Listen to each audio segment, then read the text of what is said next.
Hey everyone, there's a lot of talk right now about preservation rhinoplasty. And what does that mean? What does preservation rhinoplasty mean? Well, first of all, it's for patients who have a bump on their nose and they want to take the bump down. They want to make their nose a little smaller.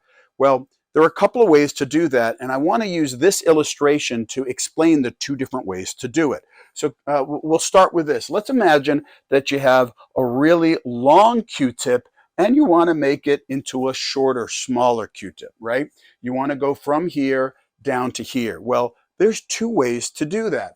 Let's take a look at option one. Option one is you break off the top of the Q-tip, right? Then you figure out how to get rid of the bottom of the Q-tip. And then you take the top Q-tip and you bring it down here. And sure enough, you've created a smaller Q-tip from a larger one, right? That's one way of taking a big bump and making it gone or smaller. You go underneath and take the stuff out and push it down.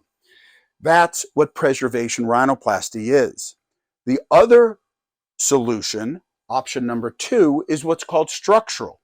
Structural is sort of the other way that we've been doing it all along. And what that is you break it down here at the height that you want it to be. But when you do that and you throw the top off, when you do that, you'll see that, well, yeah, we have the right height, but we don't have the right contour. We don't have the same configuration. So now we have to go ahead and rebuild it. We got to bring in some cotton and we got to wrap that cotton around that piece of wood. And sure enough, we have the same thing. We've gone from something large to something small.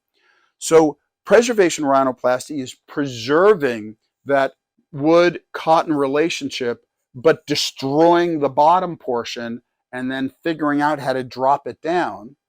Whereas the structural one is saying, you know what, we don't need everything on top, right? We know how tall we want it to be. Let's get rid of that stuff. But we're left with something now that doesn't really look exactly like what we want. So now let's figure out how to rebuild it.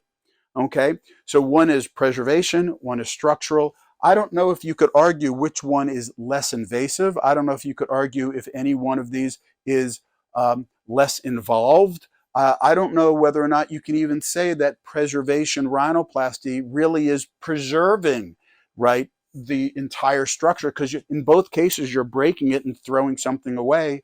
But the term preservation rhinoplasty really specifically refers to the fact that you're preserving this relationship. And once you figure out how to get it down to where you want it to be, you don't have to rebuild it.